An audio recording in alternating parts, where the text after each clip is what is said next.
जंगल के बीचों बीच सूरज चमक रहा था। पत्ते हरे भरे थे और हवा गर्म थी।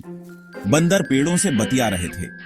रंग बिरंगे पक्षी मीठे गाने गा रहे थे। जंगल छोटे बड़े जानवरों की आवाजों से जीवंत था।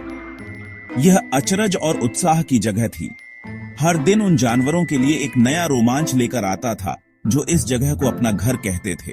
जिंदगी सादी थी, फिर भी खुशियों से भरी थी। बहुत सारे जानवरों में एक चालाक बंदर रहता था जिसका नाम मिकी था। मिकी बहुत ही शरारती और चंचल था।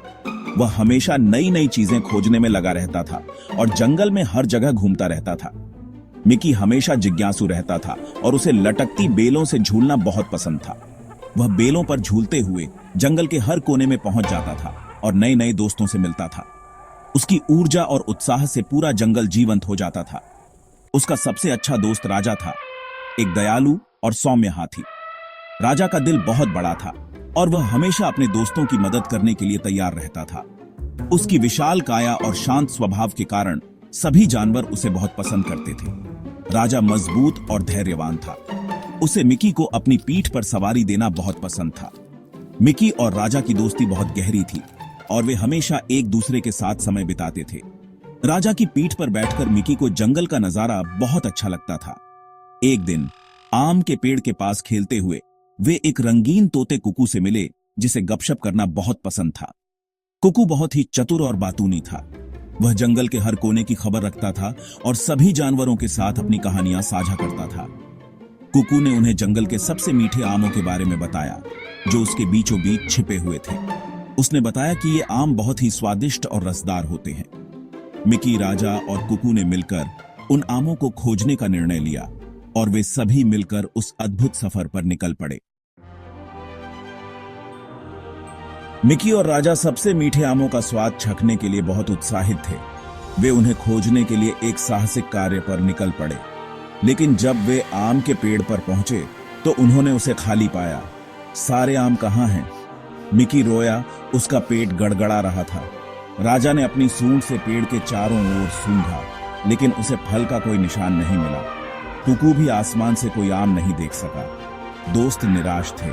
वे सचमुच मिठास का स्वाद लेना चाहते थे। भाग 4। एक योजना बनती है। सबसे तेज उड़ने वाला कुकू सुराग ढूंढने का फैसला करता है। वह जानती थी कि अगर कोई सुराग है तो वह उसे जरूर मिलेगा। उसकी तेज उड़ान और तीव्र दृष्टि उसे जंगल के हर कोने में देखने की अनुमति देती थी। कुकू ने अपने दोस्तों से वादा किया था कि वह जल्द ही कुछ न कुछ ढूंढ निकालेगी। वह पेड़ों के ऊपर ऊंची उड़ान भरती है।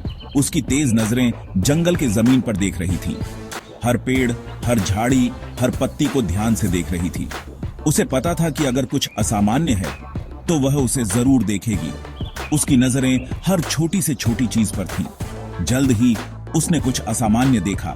पेड़ से दूर जाते हुए गिरे हुए आमों का एक निशान। यह निशान उसे किसी रहस्य की ओर इशारा कर रहा था। आमों का यह निशान उसे एक नई दिशा में ले जा रहा था। कुकू ने सोचा कि यह सुराग हो सकता है। मुझे कुछ मिला, वह चिल्लाई, मिकी और राजा के पास वापस उड़ान भरते हुए। उसकी आवाज में उत्साह था। वह जानती थी कि उसके दोस्तों को यह सुनकर बहुत खुशी होगी। कुकू ने जल्दी से अपने दोस्तों को बुलाया और उन्हें अपने साथ चलने के लिए कहा।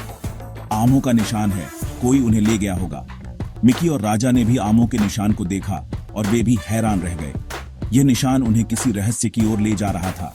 वे सभी इस नए सुराग को लेकर बहुत उत्साहित थे। मिकी राजा की पीठ पर कूद गया और वे कुकू का पीछा करते रहे, क्योंकि वह उन्हें गिरे हुए फलों के रास्ते पर ले जा रही थी। वे सभी मिलकर इस रहस्य को सुलझाने के लिए तैयार थे। कुकू आगे आगे उड़ रही थी और मिकी और राजा उसके पीछे पीछे चल रहे थे। यह एक रोमांचक यात्रा होने वाली थी। भाग 5। मिलकर काम करना। रास्ता उन्हें घनी झाड़ियों और कलकल करती धारा के पार ले गया। यह एक कठिन यात्रा थी, लेकिन वे एक दूसरे की मदद करते हुए आगे बढ़ते रहे। झाड़ियों को काटते हुए और धारा को पार करते हुए उन्होंने एक दूसरे का हाथ थामे रखा। अंत में वे एक समाशोधन पर पहुंचे, जहां उन्होंने जानवरों के एक समूह को उदास और भूखा पाया। जानवरों के चेहरे पर निराशा साफ झलक रही थी और उनके पेट भूख से कराह रहे थे। वे आम के बीजों के ढेर के चारों ओर बैठे थे। आसपास कोई आम नहीं था। यह दृश्य बहुत ही दुखद था, क्योंकि आम के पेड़ तो थे लेकिन उन पर कोई फल नहीं था। हम मीठे आम खाना चाहते थे, एक छोटा बंदर बोला, लेकिन हम उन तक नहीं पहुंच सके। पेड़ बहुत ऊंचे थे और आम बहुत ऊपर थे। हमने बहुत कोशिश की लेकिन कोई फायदा नहीं हुआ। इसलिए हमने जो भी गिरे हुए आम मिले खा लिए, लेकिन वे आम बहुत कम थे और सभी के लिए पर्याप्त नहीं थे। हम सब भूखे रह गए। मिकी, राजा और कुकू समझ गए। उन्होंने महसूस किया कि जानवरों का सारे आम लेने का इरादा नहीं था। वे बस भूख से परेशान थे और उन्हें कोई और रास्ता नहीं सूझा। उन्होंने महसूस किया कि जानवरों का सारे आम लेने का इरादा नहीं था। वे बस भूख से परेशान थे और उन्हें कोई और रास्ता नहीं सूझा। मिकी, राजा और कुकू ने एक दूसरे की ओर देखा और एक योजना बनाई। वे जानवरों की मदद करने का निर्णय लिया। भाग 6, एक मीठा सरप्राइज। राजा ने अपनी सूंड का उपयोग करके धीरे से ऊंची शाखाओं से आम तोड़े और मिकी ने उन्हें अपने फुर्तीले हाथों में पकड़ लिया। जल्द ही उनके पास सबके लिए आमों का एक बड़ा ढेर था। जानवर बहुत खुश हुए। उन्होंने स्वादिष्ट आम साझा करने के लिए मिकी, राजा और कुकू को धन्यवाद दिया। सभी ने मिलकर मीठे व्यंजन का आनंद लिया, हंसी मजाक और गर्म धूप में खेले। भाग 7, दोस्ती जिंदगी को मीठा बनाती है। उस दिन से मिकी, राजा और कुकू ने हमेशा जानवरों के साथ अपने आम साझा करना सुनिश्चित किया।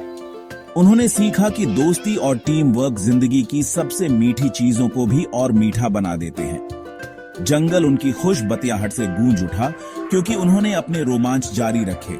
उनके दिल खुशी और दोस्ती से भरे हुए थे और इसलिए जंगल अचरज की जगह बना रहा, जहां साझा करना और देखभाल करना हर दिन को एक मीठा रोमांच बना देता था।